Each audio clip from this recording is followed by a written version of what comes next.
Hello, good morning students. Very good morning to all of you. तो start करते हैं। अपना टॉपिक चल रहा था micro organism friend and foe, chapter second, class 8th RBSE board. तो अब तक हमने प्रीवियस वीडियो में क्या पढ़ा था? हम पढ़ क्या रहे हैं? हम पढ़ रहे हैं useful of micro organisms. Micro organisms जो है उनके यूज़फुल पढ़ रहे हैं हम। क्या यूजेस हैं, या वो हमारे लिए यूज़फुल हैं या हार्मफुल हैं। तो यूज़फुल पढ़ रहे हैं, हार्मफुल भी होते हैं।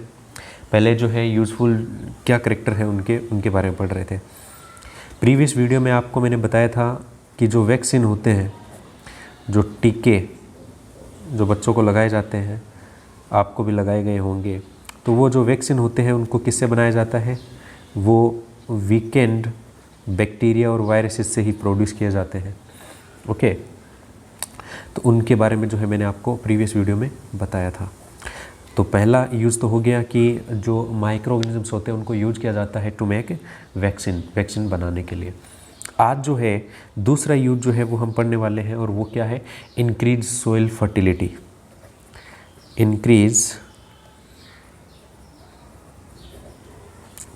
Soil fertility. तो सबसे पहले तो अपन को जानना होगा सोइल फर्टिलिटी होता क्या है। मतलब मिट्टी का उपजाऊपन। क्लियर? मिट्टी को क्या कर देना? मिट्टी को उपजाऊ बनाना। तो उसके लिए माइक्रो ऑर्गेनिजम्स कैसे वर्क करते हैं? तो आपको पता है माइक्रो ऑर्गेनिजम्स कहाँ मौजूद होते हैं? सोइल में भी है, एयर में भी है। क्लियर? तो ये कैसे हेल्पफुल हो सकते हैं मिट्टी जो है उसको उपजाऊ करने के लिए? तो देखिए, some bacteria and blue green algae, ये एक एल्गी है जिसका नेम है ब्लू ग्रीन एल्गी, शैवाल है ये, साइनोबैक्टीरिया बोलते हैं इसको। Are able to fix nitrogen, ये क्या कर सकते हैं? ये नाइट्रोजन को फिक्स कर सकते हैं, जो एटमॉस्फेयर की नाइट्रोजन होती है उसको फिक्स कर सकते हैं टू इनरिच सोइल, ताकि जो सोइल है उसके अंदर क्या हो जाए? नाइट्रोजन जो है बहुत ज़्यादा मात्रा में उपलब्ध हो जाए, with nitrogen and increasing its fertility. तो ये कुछ बैक्टीरिया और ब्लू ग्रीन एल्गी जो होते हैं वो क्या करते हैं? वो नाइट्रोजन का फिक्सेशन करते हैं, ताकि मिट्टी जो है, सोइल जो है, उसके अंदर नाइट्रोजन जो कंपाउंड है उसकी क्वांटिटी बढ़ाई जा सके। These microbes are commonly called biological nitrogen fixer. तो इनको क्या बोला जाता है? इनको बोला जाता है बायोलॉजिकल नाइट्रोजन फिक्सर। और यहाँ पर ब्लू ग्रीन एल्गी कैसा होता है? तो उसका जो है डायग्राम जो है वो बना हुआ है, आप भी इसको बना ले। क्वेश्चन क्या है? देखिए, पहली बात आई इसमें नाइट्रोजन, कि ये सब जो है ये क्या करते हैं? नाइट्रोजन का फिक्सेशन करते हैं। तो एक्चुअल में नाइट्रोजन की ज़रूरत ही क्या है? तो प्रीवियस वीडियो में ही मैंने आपको बताया था कि प्लांट के लिए, अगर उसकी ग्रोथ और डेवलपमेंट के लिए अगर कोई न्यूट्रिएंट सबसे ज़्यादा ज़रूरी है, तो वो न्यूट्रिएंट जो है वो कौन सा है? वो है नाइट्रोजन। क्लियर? वो है फॉस्फोरस। क्लियर? वो है पोटेशियम। ये तीन बहुत ज़रूरी होते हैं, और इनमें सबसे ज़रूरी है नाइट्रोजन। अगर एक प्लांट है, ये प्लांट है, इसको अगर अपना ग्रोथ और डेवलपमेंट अच्छे से करना है, तो इसके ग्रोथ और डेवलपमेंट के लिए इस मिट्टी के अंदर जिसमें ये लगा हुआ है उसमें नाइट्रोजन बहुत ज़्यादा होनी चाहिए। अगर नाइट्रोजन अच्छी है, सफिशेंट है, तो इस प्लांट की ग्रोथ जो है बहुत अच्छी होगी। क्लियर? तो अपन खेतों में यूरिया डालते हैं। क्लियर? फसल में यूरिया जो है वो यूज करते हैं। तो ये यूरिया किससे बना हुआ है? इसी नाइट्रोजन से बना हुआ है। तो यहाँ एक बात तो कंफर्म हो गई है कि प्लांट की ग्रोथ और डेवलपमेंट के लिए अगर कोई चीज़ ज़रूरी है, तो वो चीज़ ज़रूरी क्या है? नाइट्रोजन। क्लियर? क्या? नाइट्रोजन। ये नाइट्रोजन का फॉर्मूला है N2। अब एक बात ये भी है कि जो एटमॉस्फेयर है, मान लीजिए ये जो एटमॉस्फेयर है यहाँ, क्लियर, इसमें नाइट्रोजन, आप जानते हो नाइट्रोजन जो है उसका कितना परसेंट है? 78% है। लेकिन इस नाइट्रोजन को यूज नहीं कर सकते कोई भी लिविंग ऑर्गेनिज्म इस धरती पे। कोई भी पेड़ या कोई भी बैक्टीरिया या कोई भी एनिमल जो है इस नाइट्रोजन को डायरेक्टली नहीं ले सकता। केवल इसको लिया जा सकता है इसके कंपाउंड फॉर्म में। कंपाउंड फॉर्म मतलब कोई ऐसी चीज़ बन जाए, कोई ऐसे मॉलिक्यूल्स बन जाए, कोई ऐसे सब्सटेंसेस बन जाए जिसमें नाइट्रोजन हो। तो होता क्या है बेसिकली, यहाँ पर बहुत सारे बैक्टीरिया होते हैं या फिर फंजाई होते हैं या फिर जो अभी अभी नेम आया ब्लू ग्रीन एल्गी, क्लियर। ये क्या होते हैं, ये सोइल के अंदर फ्री स्टेट में मिलते हैं, क्लियर। ये मिट्टी के अंदर बहुत ज़्यादा है blue green algae, bacteria, clear. तो ये सब क्या करेंगे, ये एटमॉस्फेयर की जो नाइट्रोजन है जो कि N2 फॉर्म में है उसको कन्वर्ट कर देते हैं किसमें, NO2 में, NO3 में। देखो ये कंपाउंड बन गया है नाइट्रोजन का, क्लियर। यहाँ ये नाइट्रोजन है, कौन सी नाइट्रोजन है, जो एटमॉस्फेरिक नाइट्रोजन है, एटमॉस्फेरिक नाइट्रोजन, क्लियर। अब ये क्या बन गया, यहाँ पर इसका कंपाउंड बन गए। ये कंपाउंड जो है इनको क्या बोलते हैं, ये तो है नाइट्राइट और ये है नाइट्रेट, क्लियर। इस फॉर्म में, या फिर एक और होता है NH4, क्लियर। इस फॉर्म में क्या कर सकते हैं, प्लांट्स इसको एब्जॉर्ब कर सकते हैं।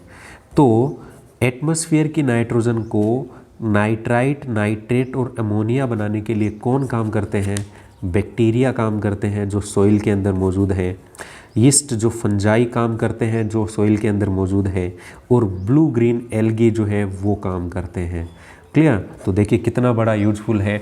इस पूरी बात को मैं आपको शॉर्ट में समझा देता हूँ। आप समझिए प्लांट के लिए सबसे ज़्यादा उसकी ग्रोथ और डेवलपमेंट के लिए ज़रूरी है नाइट्रोजन। नाइट्रोजन को सीधा डायरेक्ट जो है नहीं ले सकते, हालांकि इसका जो क्वांटिटी है बहुत ज़्यादा 78%, लेकिन डायरेक्टली इसको नहीं लिया जा सकता। इसको कन्वर्ट करना होता है किसमें, NO2 में, NO3 में या NH4 में, क्लियर। ये क्या है, नाइट्राइट, नाइट्रेट और अमोनिया है। अब इस फॉर्म में प्लांट इसको एब्जॉर्ब कर सकते हैं। तो ये कन्वर्ट करने का काम कौन करते हैं, ये कन्वर्ट करने का काम करते हैं बैक्टीरिया, ये कन्वर्ट करने का काम करते हैं फंजाई लाइक यीस्ट और ब्लू ग्रीन एल्गी। अब आप समझ गए होंगे। अब कन्वर्ट कर दिया तो सोइल के अंदर बहुत सारी नाइट्रोजन हो जाएगी, किस फॉर्म में, नाइट्राइट, नाइट्रेट और अमोनिया की फॉर्म में। और इसको फिर प्लांट जो है वो क्या कर लेंगे, एब्जॉर्ब कर लेंगे। तो अभी आप इस बात को समझ गए होंगे। इस तरह से जो है, इस तरह से नाइट्रोजन जो है उसकी रिक्वायरमेंट फुलफिलमेंट होती है किसके अंदर, प्लांट्स के अंदर। तो कर दिया ना मिट्टी को उपजाऊ। नाइट्रोजन अगर मिट्टी के अंदर बहुत ज़्यादा है तो मिट्टी क्या हो गई, फर्टाइल हो गई। तो देखिए कितना बड़ा यूजफुल जो है वो बताया हुआ है। तो अभी आप इस बात को समझ गए होंगे। नेक्स्ट क्या इम्पोर्टेंस है, क्या यूजफुल है, देखिए क्लीनिंग द इन्वायरमेंट। ये क्या करते हैं माइक्रोब्स, ये इन्वायरमेंट को क्लीन करते हैं। कैसे, waste of plants, vegetables and fruits put into a pit, then microbes process on them and convert them into manure. तो आपने देखा होगा कि जो भी वेजिटेबल्स पील होते हैं, छिलके जो हैं, या फ्रूट्स जो होते हैं उनके जो पील होते हैं, छिलके जो होते हैं, हम अगर उसको सोइल के अंदर ऐसे ही डंप कर देते हैं या ऐसे ही बाहर डाल देते हैं तो कुछ समय के बाद हमको, कुछ दिनों के बाद अगर हम देखते हैं तो वो हमको दिखाई नहीं देता, वो वहाँ से डिसअपेयर हो जाता है।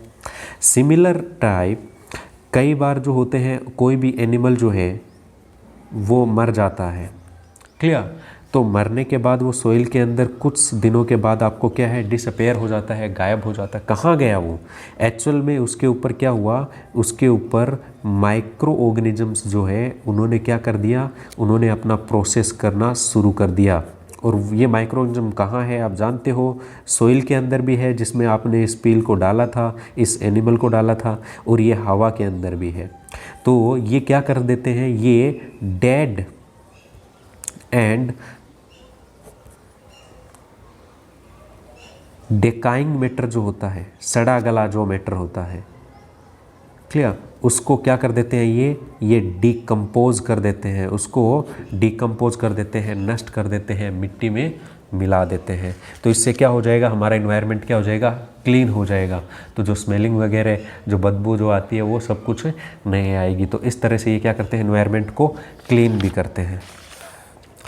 तो वेस्ट ऑफ प्लांट्स, प्लांट के वेस्ट, जैसे कोई डंठल हो गया, सूखी पत्तियां हो गई, क्लियर, वेजिटेबल्स एंड फ्रूट्स, अगर वेजिटेबल्स और फ्रूट के जो छिलके वगैरह हैं या उनका कोई भी वेस्ट है, कचरा है, पुट इनटू ए पिट, उसको क्या कीजिए आप एक पिट के अंदर डाल दीजिए, गड्ढे के अंदर डाल दीजिए।